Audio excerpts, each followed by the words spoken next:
नमस्कार दोस्तों, स्वागत है आप सभी लोगों का। आज के इस वीडियो में देखेंगे सामान्य जानकारी का सेट नंबर 2 यानी जीके जीएस का set number 2, mock test number 2 देखेंगे। 20 प्रश्नों का ये सेट होगा और सभी प्रतियोगी परीक्षाओं के लिए इंपॉर्टेंट होगा। लास्ट में आप बताइएगा कि कितने क्वेश्चन आप 20 में से सही कर पा रहे हैं, ठीक है। कमेंट बॉक्स में सभी लोग उत्तर देते रहिएगा। चलिए स्टार्ट करते हैं। पहला नंबर जो क्वेश्चन है, कराधान कानून संशोधन अधिनियम 2017 ने खालिस्तान से स्वच्छ ऊर्जा उपकर को प्रतिस्थापित किया है। ध्यान से सुनिएगा, यहाँ पर कराधान जब बोलते समझ में नहीं आ रहा है क्या कराधान। कराधान मतलब कर की बात हो रही है, टैक्स की बात हो रही है।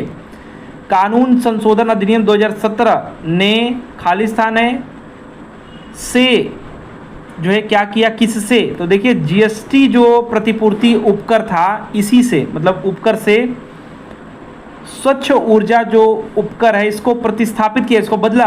तो सी इसका सही उत्तर हो जाएगा। याद रखिएगा, सी यहाँ पर आपका राइट आंसर हो जाएगा। कराधान बोलते समझ जाइएगा क्या बात हो रही है, कर की बात हो रही है, टैक्स की बात हो रही है। नेक्स्ट देखिए, भारत में किस राज्य ने सर्वप्रथम पंचायती राज व्यवस्था की शुरुआत किया? याद रखिएगा, समय 2 अक्टूबर 1959 को राजस्थान का एक ज़िला है, एक जगह है, उसका नाम है नागौर।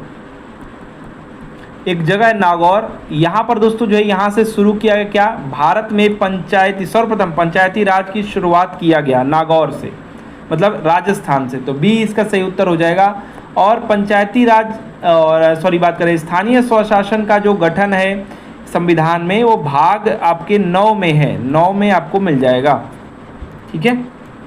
नेक्स्ट बात करेंगे, संविधान के खालिस्तान संशोधन के जरिए, कौन से संशोधन के जरिए भारत में आर्थिक आरक्षण पारित किया गया है? देखिए हमारे अभी बात करेंगे तो सीधा सीधा बात करें तो ये आर्थिक आरक्षण मतलब ईडब्ल्यूएस की बात कर रहा था। तो ईडब्ल्यूएस में ये जो आर्थिक आरक्षण आया, ये उनके लिए था जो अभी तक किसी भी आरक्षण के कैटेगरी में नहीं आते थे, ठीक है, उनके लिए था। और इसके तहत 10% है। अभी इस पर बात भी चल रही है कम अधिक कुछ होने का। और इसमें 3-4 नियम हैं, जैसे कुछ एक नियम है कि इतना जो है खेत नहीं होना चाहिए। दूसरा नियम है कि जो है इनका मकान इतने में नहीं होना चाहिए। तीसरा नियम है कि जो है 8 लाख से कम होना चाहिए। कुछ नियम है, लेकिन यहाँ पर क्वेश्चन क्या पूछा गया है, संविधान संशोधन पूछा गया है। तो संविधान संशोधन याद रखिएगा, 103वां संविधान संशोधन जो है 2019 के तहत जो जनरल में थे, मतलब जैन में जो लोग थे अभी तक जिनको नहीं प्राप्त था, चाहे वो मतलब किसी भी धर्म के हो, जैन में जो आते हैं उनके लिए बना था, ठीक है। तो ये याद रखिए, संविधान संशोधन आपका अधिनियम है 2019 का, और ये आपका है, आपका संशोधन है 103, बहुत ही इंपॉर्टेंट है। राइट ब्रदर्स ने किसका आविष्कार किया? देखिए राइट ब्रदर्स हैं, इन्होंने आविष्कार किया विमान का। राइट ब्रदर्स ने विमान का आविष्कार किया। और आप जो है याद रखेंगे समय भी कि कब ये सब हुआ है। तो राइट ब्रदर्स ने 1903 में, राइट ब्रदर्स में 2 ब्रदर्स हैं, एक है ऑरविल राइट, और एक है आपके ऐसे विल ही नाम है, विल्वर, क्या नाम है, विल्वर राइट। इनका एक जो है मतलब हेल्पर मतलब का बात करेंगे तो इनका एक जो है मैकेनिक है, अपने इनका मैकेनिक नाम था चार्ली टेलर। इसी की मदद से इन्होंने दोस्तों जो है हवाई जहाज़ बनाया, और मतलब इन्होंने राइट ब्रदर्स ने बनाया और 1903 में बनाया। और ध्यान दीजिएगा, इसकी मदद से, मैकेनिक की मदद से इन्होंने क्या किया, हवाई जहाज़ के लिए जो हल्का और मजबूत गैसोलीन इंजन अगर आ जाता है, गैसोलीन इंजन किसने बनाया है, किसकी मदद से बना था? तो चार्ली टेलर का भी नाम आप याद रखेंगे। गैसोलीन इंजन का आविष्कार किया, बनाया भी उसे भी बनाया, ठीक है। तो ये सब पॉइंट्स आप याद रखेंगे। नेक्स्ट देखिए, एंट्री पोर्ट व्यापार का क्या तात्पर्य है? एंट्री पोर्ट, अब देखिए कहीं भी कोई भी आयात निर्यात होता है, याद कराने के लिए मैं सिर्फ कहानी गढ़ रहा हूँ, याद रखिएगा। तो एंट्री लेते हैं, लेकिन ध्यान दीजिए क्या बात हो रही है, एंट्री पोर्ट व्यापार का क्या तात्पर्य है, इसका तात्पर्य है निर्यात के लिए आयात की गई वस्तुएं, मतलब कहीं से हम मंगाए हैं इसको कहीं और भेजने के लिए, निर्यात करने के लिए, मैंने निर्यात करने के लिए आयात की गई वस्तुओं को क्या एंट्री पोर्ट व्यापार के अंतर्गत बोला जाता है, रखा जाता है। ठीक है, इसको याद रखिएगा, बहुत इंपॉर्टेंट है। इसको पुनर्निर्यात व्यापार भी कहते हैं। क्या कहते हैं? पुनर्निर्यात व्यापार भी इसको कहते हैं, याद रखिएगा। नेक्स्ट बात करेंगे, निम्नलिखित में से कौन सा विकल्प पश्चिमी घाट का सर्वोच्च शिखर है? देखिए अनाईमुड़ी जो है, मुंडी मुड़ी ऐसे लिखा रहता है, अनाईमुड़ी जो दोस्तों है ये अन्नामलाई क्या है, पश्चिमी घाट का पर्वत श्रेणी है अन्नामलाई, इसी का दोस्तों जो है इस श्रेणी है, ये पर्वत श्रेणी है, इसका जो है ऊंचा, सबसे ऊंचा यहाँ पर ये क्या है, चोटी है, शिखर है, तो अनाईमुड़ी याद रखिएगा। और यह दक्षिण जो भारत है इसका सबसे ऊंचा शिखर है। और अगर बात करेंगे दक्षिण भारत का दोस्तों, ये सबसे ऊंचा शिखर है। और पश्चिमी घाट मतलब ये साइड का जो है, इसमें तमिलनाडु और केरल में दोस्तों ये अवस्थित है। क्या है? तमिलनाडु और केरल में अवस्थित है ये अनाईमुड़ी। नेक्स्ट बात करेंगे, निम्नलिखित में से कौन सा विकल्प लघुत्तर हिमालय में पर्वत की सबसे लंबी पर्वतमाला है? इनमें से कौन सा है जो कि लघुत्तर जो हिमालय, देखिए वृहद हिमालय है, लघु हिमालय या लघुत्तर हिमालय है, ठीक है, उसमें पूछ रहा है जो लघुत्तर हिमालय है उसमें सबसे लंबी पर्वतमाला कौन सी है? तो इसमें है पीर पंजाल, याद रखिएगा, पीर पंजाल जो पर्वतमाला है, माला मतलब श्रेणी की बात हो जाएगी, ठीक है। तो ये लघुत्तर हिमालय में पर्वत की सबसे लंबी पर्वतमाला है या पर्वत श्रेणी है। और यह जो पर्वतमाला हिमाचल प्रदेश यानी भारत को अगर ऊपर से बनाएं, ठीक है, तो अगर यहाँ पर हम बनाते हैं भारत को, तो ये दोस्तों जो है क्या है, ये हिमाचल प्रदेश की बात हो रही है यहाँ पर। भारत, ये आपका जो उत्तर प्रदेश है, उत्तर प्रदेश से टच यहाँ पर हिमाचल प्रदेश है, सहारनपुर वाला। तो वहाँ पर क्या है, हिमाचल प्रदेश तथा जो जम्मू कश्मीर में विस्तृत ये फैला हुआ है, हिमाचल प्रदेश और जम्मू कश्मीर में दोस्तों ये फैला हुआ है। और बात करेंगे तो जो जवाहर सुरंग हो गया, अटल सुरंग हो गया, ये सब पीर पंजाल रेंज में ही स्थित है। जवाहर सुरंग आता है और आपका अटल सुरंग, ये दोस्तों का है पीर पंजाल श्रेणी में या फिर कहा जाए पर्वतमाला में ही स्थित है। ये सब भी आप याद रखेंगे। और इसी में दर्रे भी कई बार आते हैं, तो रोहतांग और बनियाल दर्रा भी इसी श्रेणी में स्थित है, रोहतांग और बनियाल दर्रा दोनों याद रखिएगा। नेक्स्ट बात करेंगे, खालिस्तान है यूरेशियाई प्लेट एवं भारतीय प्लेट के टकराव पर सिकुड़न के कारण या फिर सिकुड़न के परिणाम स्वरूप निर्मित लंबवत घाटियां हैं। कौन सी घाटियां? याद रखिएगा, डंस जो है, डंस, ये डंस घाटियां क्या होता है, जो यूरेशियाई प्लेट है और जो और आपका भारतीय प्लेट है, इनके टकराव से सिकुड़न से दोस्तों परिणाम स्वरूप जो है लंबवत घाटियां बनी, इसको डंस घाटियां कहते हैं। डी इसका सही उत्तर हो जाएगा, याद रखिएगा, ठीक है, डी इसका सही उत्तर हो जाएगा। ये लघुत्तर हिमालय एवं शिवालिक के मध्य स्थित है। जो लघुत्तर हिमालय है और शिवालिक है उसके मध्य में स्थित है। और इससे जो है कुछ प्रसिद्ध दून है यहाँ पर, जैसे देहरादून, कोटली दून, पाटली दून, उसी को ये कहा जा रहा है। डी यहाँ पर राइट आंसर, डंस दून, याद रखिएगा, ऐसे कोरिलेट करके याद रखेंगे। नेक्स्ट यहाँ पर बात करें, खालिस्तान है प्राचीन विशाल एकीकृत महाद्वीप यानी सुपर कॉन्टिनेंट, अंग्रेजी वाले ध्यान दीजिए। खालिस्तान है, कोई यहाँ पर प्लेट की बात हो रही है, ठीक है, भूमि की बात हो रही है, प्लेट की बात हो रही है या सागर की बात हो रही है। प्राचीन विशाल एकीकृत महाद्वीप यानी सुपर कॉन्टिनेंटल जो पेंजिया का दक्षिणी भाग है, जिसके उत्तरी भाग में अंगारा भूमि स्थित है। उत्तरी भाग में उसके अंगारा स्थित है और दक्षिणी भाग में ये है पेंजिया का, जो देखिए पूछ रहा है एक जगह या फिर कहा जाए एक भूमि, तो गोंडवाना भूमि के बारे में बात हो रही है। गोंडवाना भूमि एक प्राचीन और विशाल कह सकते हैं, प्राचीन विशाल और एकीकृत महाद्वीप या फिर सुपर कॉन्टिनेंट पेंजिया का दक्षिण भाग है। इसका गोंडवाना जो पेंजिया का क्या है, दक्षिणतम भाग है, जिसका उत्तरी भाग जो है अंगारा है, अंगारा इसका उत्तरी भाग है। तो ये यहाँ पर गोंडवाना भूमि हो जाएगा, डी इसका सही उत्तर हो जाएगा। मैप से जब आप पढ़ेंगे तो सब कुछ आपको पता चल जाएगा। नेक्स्ट यहाँ पर बात करेंगे प्रायद्वीपीय पहाड़ी मैदान यानी पठार की एक अनोखी विशेषता काली मिट्टी का क्षेत्र है, जिसे क्या कहते हैं? इसको दक्कन ट्रैप, दक्कन कहते हैं, दक्कन ट्रैप कहते हैं, याद रखिएगा। क्या बोल रहा है? प्रायद्वीपीय पहाड़ी मैदान यानी पठार, ठीक है। पहाड़ पे जो मैदान रहता है उसको पठार कहते हैं। देखिए ऐसे जब रहेगा तो चोटी रहता है, और ऐसे जब जा करके पहाड़ है, ऐसे ऐसे पहाड़ है, और यहाँ पर ऐसे रहेगा तो क्या हो जाएगा? पठार कहते हैं इसको, ठीक है। तो क्या होगा? ये एक अनोखी विशेषता क्या है इसकी? काली मिट्टी का क्षेत्र, जिसको क्या कहते हैं? इसको दक्कन ट्रैप कहते हैं। बी इसका सही उत्तर हो जाएगा, याद रखिएगा, ठीक है। प्रायद्वीपीय पहाड़ी की बात हो रही है यहाँ पर, ठीक है, जाना जाता है। इसकी जो उत्पत्ति होती है वो ज्वालामुखी के कारण होता है, ज्वालामुखी के कारण इसका दक्कन ट्रैप का जो है उत्पत्ति होता है, ये भी आप याद रखेंगे, तो बी सही उत्तर हो जाएगा। नेक्स्ट देखिए चिल्का झील, याद करना आसान है, चिल्का उड़ीसा उड़ जाएगा चील। तो देखिए चिल्का झील उड़ीसा राज्य में स्थित है, भारत की सबसे बड़ी खारे पानी की झील है। अब यहाँ पर पूछा क्या है कि दक्षिण की ओर स्थित है, किसके दक्षिण की ओर स्थित है? तो जो महानदी डेल्टा है इसके दक्षिण की ओर ये स्थित है।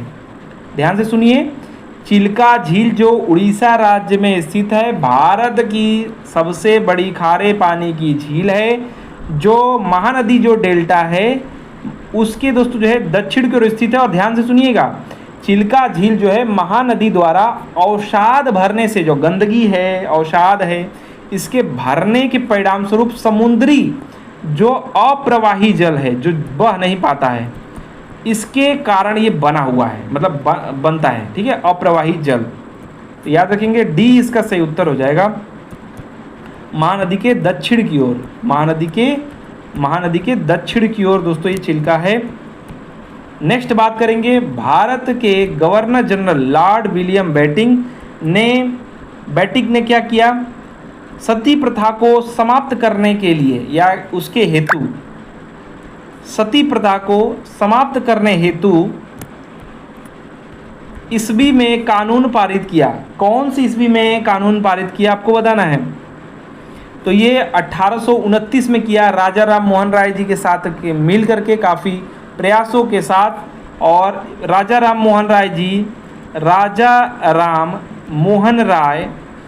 राय जी जो हैं ये ब्रह्म समाज के संस्थापक हैं, ठीक है, ये भी एग्ज़ाम में आता है, याद रखिएगा, संस्थापक हैं।